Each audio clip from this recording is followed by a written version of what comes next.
বড়লোক এবং গরিব, এদিকে আমাকে বড়লোকের মতন মেকআপ করতে হবে আর এদিকে আমাকে গরিবের মতন মেকআপ করতে হবে। ওকে, বড়লোক আর গরিবের মেকআপ করবো বলে এরকম আমার মাঝখানে কিরকম লাইন পড়ে গেল রে বাবা। বড়লোকের জন্য ফাউন্ডেশন আর গরিবের জন্য only Fair and Lovely, not fair. বড়লোকরা বুঝি দামি দামি অনেক ফাউন্ডেশন ইউজ করে, ফেয়ার এন্ড লাভলিটা তো কিরকম একটা ফাউন্ডেশনের মতন মনে হচ্ছে। তো চলো এবার ব্লেন্ড করি। বড়লোকের ফাউন্ডেশন তো কি সুন্দর ব্লেন্ড হয়ে গিয়ে কি সুন্দর দেখাচ্ছে, আর গরিবের ফাউন্ডেশন মনেই হচ্ছে না মুখে কিছু মেখেছি বলে। বড়লোকের আইশ্যাডো করার জন্য কি সুন্দর বড়লোকের কাছে আইব্রো পেন্সিল আছে, কিন্তু গরিবের কাছে মাত্র আছে দেশলাই কাঠি। দেশলাই কাঠি দিয়ে কিরকম ভাবে আইব্রো করবো আমি এবারে?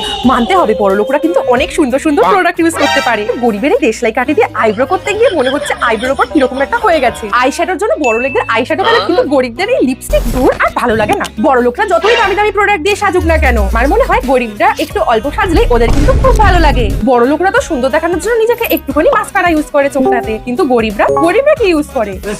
গরিবরা হচ্ছে আইলাইনার দিয়ে মাস্কারা সিস্টেমে চালিয়ে দেয়। বড়লোকের জন্য ব্লাশ, আর কিন্তু গরিবের জন্য ওই সেই একই লিপস্টিক। ওকে, আমি এই লিপস্টিক দিয়ে গরিবকে আজকে সুন্দর সাজাবো। বড়লোকদের ব্লাশ আছে তো কি হয়েছে, আমরা গরিবরা কোনখান থেকে কম যাবো না? অলরেডি তো আমার মনে হচ্ছে গরিবদের একটু বেশি সুন্দর লাগছে বড়লোকের তুলনায়। লিপস্টিকের জন্য বড়লোকদের কাছে লিপ লাইনার এন্ড লিপস্টিক, কিন্তু গরিবদের কাছে সেই একই লিপস্টিক। বলো এবারে যে গরিবকে বেশি ভালো লাগবে নাকি বড়লোককে বেশি ভালো লাগবে?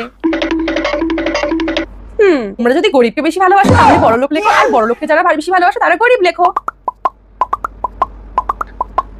এবারে তোমরাই কমেন্ট করে বলো গরিবকে বেশি ভালো লাগছে নাকি বড়লোককে বেশি ভালো লাগছে।